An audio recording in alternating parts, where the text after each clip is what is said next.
horror makes us ask questions that we are very uncomfortable asking in any other setting, except in the campy displacement that horror affords. And because of that, we can get to know ourselves better. We can tolerate our foibles better, and we can learn to love each other better. So let me give you some examples. Horror has fast become one of my favourite genres. It seems to foster creativity so inherently where others need someone truly special to come along. This was only really solidified in 2022, where I found most of my standouts seem to fall within this genre, apart from the two films that still remain in my favourites 2 years later, but we're not here for that. I thought I would recount everything that I watched in that year, just to be damn well sure how many bangers there were.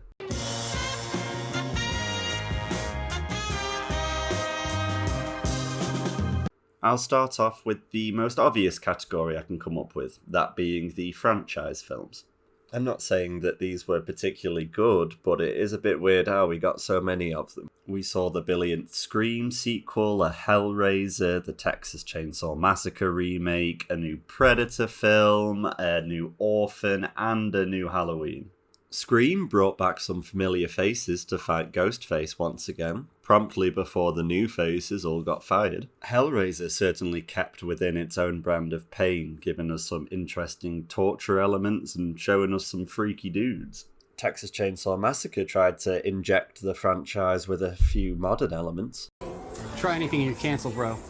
I hate to sound Beyonce on this one, but This ain't Texas.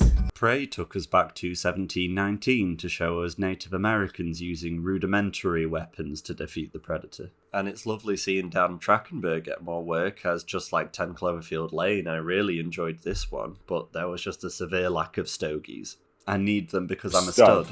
I'm ballsy. Paramount Plus decided to grasp at any IP they could put on their new streaming service and gave us a follow-up to the 2009 film Orphan. It wasn't one of my standouts, and its sequel certainly isn't terrible. I just hope that they don't end up making another one. And number 3's in the works. Come on, Paramount, you've got Tulsa King now, you don't need this. David Gordon Green and Jamie Lee Curtis decide to combine their triple names that are very easy to say in tandem and finish the Halloween franchise, mainly because they didn't know when to quit whilst they're ahead, providing a anticlimactic finale, but at least it proves that evil can die tonight. Evil dies tonight! Now, unlike those franchise films, now we have a group that have a proven track record of actually being good.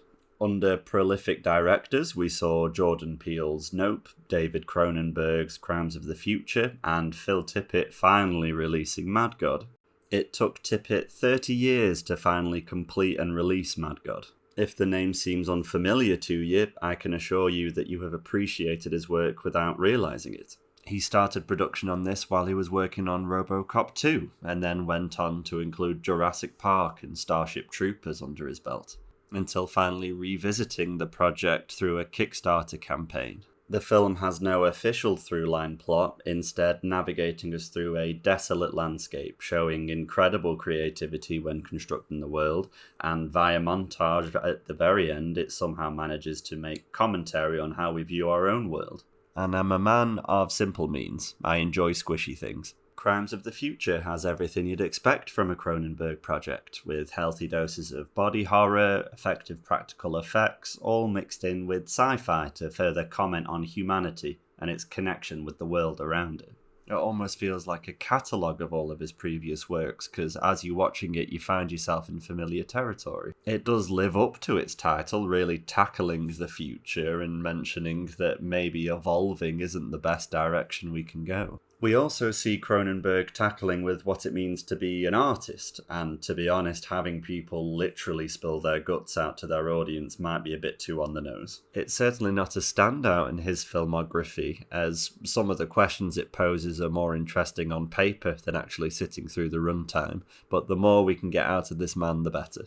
Nope did a fantastic job of paying homage to all the films that came before it, whilst also giving me some of my favourite imagery of the genre. This focuses on a Midwestern ranch where peculiar things start to occur, and it is really entertaining and genuinely horrifying at points. All the while providing social commentary on film itself and our endless pursuit of gaining media, and how we treat animals just to achieve that goal. It also completely validated my fear of monkeys. Please don't mention Gordy to me ever. I do like this one, as it gives me an incredible sense of impending doom, which also brings me on to the next category. We saw Something in the Dirt, Glorious, and White Noise releasing. The last one not particularly being a horror, but it does hold on to just enough to be relevant in this category, and that actually might be one of its biggest flaws. The film focuses on a college professor and their traditional suburban family, just before they are forced to run away from their home when an airborne toxic event, a big black cloud, is threatening to engulf the region. It really does have effective scenes that gives your heart that sinking feeling that you're aware of something looming above. It's not particularly a horror, as it's not particularly anything. The film's big issue is it flicks between social commentary, being a comedy, touching on consumerism and family dynamics. But we do see Noah Baumbach, Greta Gerwig and Adam Driver all vibing to an LCD sound system song, so I think that's worth it. Next we have Glorious, which is a really enjoyable comedy with healthy servings of Lovecraftian horror throughout. This film focuses on Wes, who wakes up at an isolated rest stop and ends up being stuck in a bathroom with a mysterious man speaking from the stall. And it's got blood, guts and J.K. Simmons, coincidentally the name of my debut album. Something in the Dirt is directed by Justin Benson and Aaron Moorhead of The Endless fame. I've grown to be a huge fan of all of their catalogue, as there's just some inherent kinetic energy to every project when they're together. And in an ode dedicated to friends messing around with a camera, we follow two neighbours who find some strange things happening in their apartment building, and then they decide to document it to try and cash in on a little fame. What they do best is ever present here, giving you that fear of the unknown. Since we mentioned Glorious, horror comedies were also a good pick of this year. We saw Bodies, Bodies, Bodies, Deadstream, Barbarian, and Flux Gourmet. Bodies Cubed being a murder mystery thriller infused with plenty of satire about a group of 20-somethings that get stuck during a hurricane party. It never stops trying to make you laugh whilst also keeping both feet firmly planted in the horror genre. Everyone carrying phones all the time proves for some interesting imagery, as they always have a light to hand. Deadstream actually might be my favourite horror film of the year, purely because I can see myself watching it every Halloween moving forward. We follow a cancelled YouTuber who's desperately trying to claw his way back into the public eye, and he does this by attempting to livestream in a haunted house for 24 hours. And it's not just the horror here that gets scary, as the satire gets dangerously close to being real life. Some of the effects and sequences even remind me of watching Evil Dead for the first time, which is quite possibly the highest compliment I can give. Barbarian gave us a plotline that could have easily turned into a romantic comedy when two people seemingly book the same Airbnb on the same night and are forced to stay together. And even though this is a horror comedy that made me laugh many a time, it does give me one of the scariest, most jaw-dropping moments when the tone shifts. Flux Gourmet being yet another banger from Peter Strickland, who gave us a film about a dress that killed people. Now showing us a devoted institution about the culinary arts, and it's all about performing rather than eating. All being told and documented through the eyes of a Greek man with such bad IBS he basically spends the whole time pooping. Strickland has such a strong sense of tone that it really just has to be experienced, as well as the rest of his catalogue. 22 also showed us short films that got adapted to full feature length. We saw Piggy and Smile, one giving us a depiction of bullying in an interesting fashion, combining that with a serial killer and what it's like to carry hate in your heart, and the other spawning the cringiest marketing campaign I've ever seen. Now we have the films that I cannot recommend to anyone, as they will either fall asleep or think I'm deeply troubled, in both Skinamarink and Enys Men. The former only really working when you watch it with one person maximum. You wait until late at night with all of the lights off, but be sure not to be too tired, because to be honest you do just stare at a ceiling for an hour and a half. This focuses on a young boy and girl who wake up with their parents missing and all the doors and windows seemingly vanished. If that doesn't sound like the coolest premise, I don't really know what to tell you. And to be completely honest, this scared the ever-living shit out of me. I can't even watch Toy Story 3 anymore because this fucker's in it. Enys Men being set on a coastal UK island following a woman on a botany mission and tracking the progress of a plant. As much of a slow burner as this is, the non-linear story structure and how it plays with time makes it feel very entertaining trying to piece everything together. Now we have the films that I cannot recommend to anyone due to being so messed up that I actually am now deeply troubled in both Speak No Evil and Soft and Quiet. Speak No Evil being a Danish horror film that for some reason is having an American remake starring James McAvoy because people can't seem to read subtitles. Why are you running? Why are you running? Also bear in mind that a lot of it is in English, but it focuses on two families that meet while abroad in Italy, and they get on so well that the couple invites them back to stay with them for another trip. And with being a horror, I'm sure you can piece together that things start to get a little bit uncomfortable. The ending of this film being seared into my brain even 2 years later, so you bet I'm so excited to see another Goodnight Mommy situation unfold. Soft and Quiet needs quite possibly the biggest trigger warning I can slap on this thing, as it contains some of the most vile people I've ever had to watch. The director Bethde Araujo clearly making this just to provoke and anger people. This film dealing with racism and social hate, showing that even the smallest seed of such ideas can soon get refracted into something horrifying. It is all made to be one shot, which really means you cannot leave the room when the horror truly starts. It is well acted enough that I hated everybody on screen, and I don't even think I could watch it again. On a cheerier note, let's do some B-movies. Beads? Here we had X, They/Them, Studio 666, and Bring It On, Cheer or Die. X giving us Mia Goth and T. West's first collaboration, giving a homage to the pulpy porn horror films of the 70s. It's wildly entertaining that I cannot recommend it enough, and you've got Mia Goth saying that she's a sex symbol. They/Them comes out and jumps off the top rope and absolutely bodies everyone in the title game, like, come on List, what the hell are you even doing? Focusing on a gay conversion camp, and you guessed it, people start to die. I know I can't really be too disappointed at a Peacock original, but they really seem to waste a lot of opportunity here.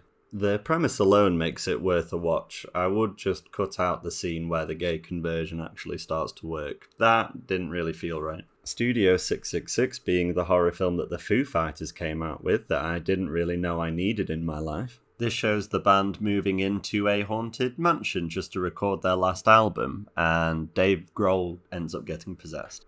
This quickly became one of my favourite films where a band plays themselves, second only to Spice World, but certainly better than the S Club 7 movie because the fact that they don't have belly buttons, it really freaks me out. This last one doesn't really deserve to be on the list, but I feel like I need to mention it because the Bring It On franchise decided to make a sci-fi original slasher. This being the 7th installment of the Bring It On franchise, and yes, you heard me correctly. And for whatever reason, they decided to practice their cheer routine in an abandoned school where murders happened. And I still can't believe I even sat through the entire runtime, but spoiler alert, they end up using cheerleader moves to defeat the killers, so worth it. X was also followed up with a superb change in tone in Pearl, which was actually written whilst they were filming X. This gives us a prequel to the events that we had already seen, giving Mia Goth the opportunity to do the greatest character work she's ever done, and even shouts at Superman. Why are you leaving me if I didn't do anything wrong? I don't understand. I thought you liked me! I do like you, I just... Tell me the truth! Now we have the category that I'll call men bad, as a lot of the time they are truly horrific, in Watcher, She Will, and Men. Bad.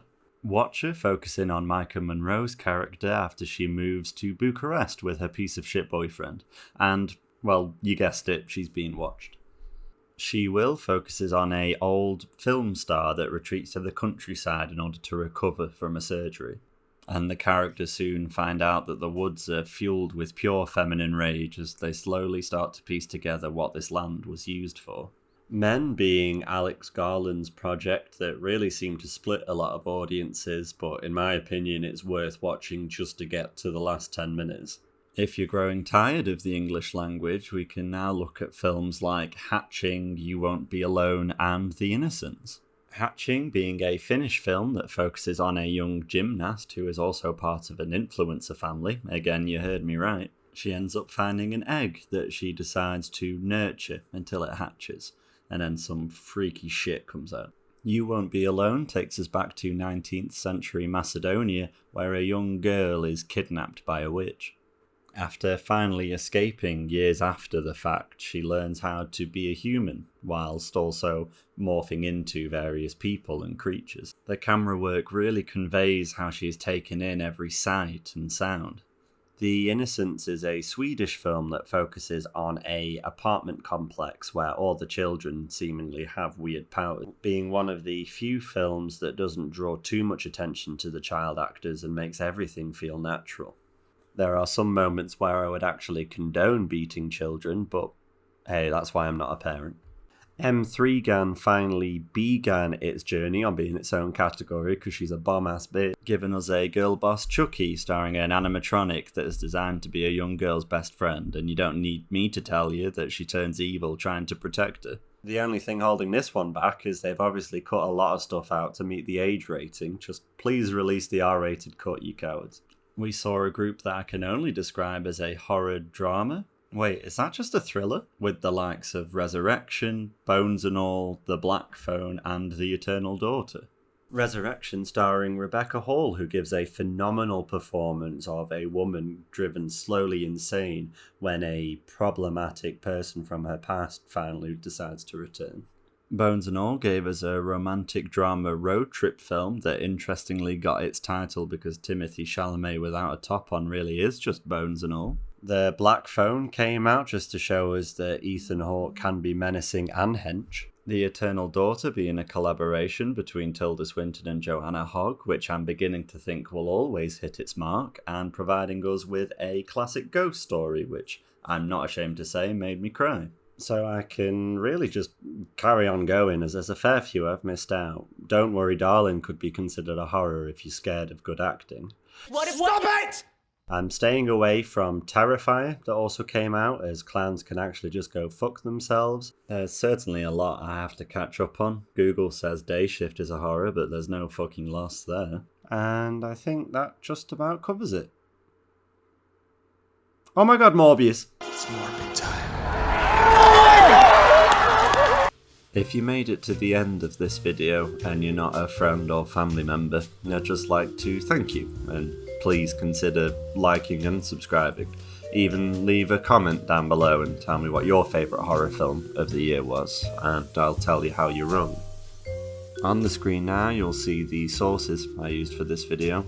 I'll link them down below as there's a fair few YouTube clips I used, so if you've got time, click through and give them a view. And it's time for me to make like a Christian and bail.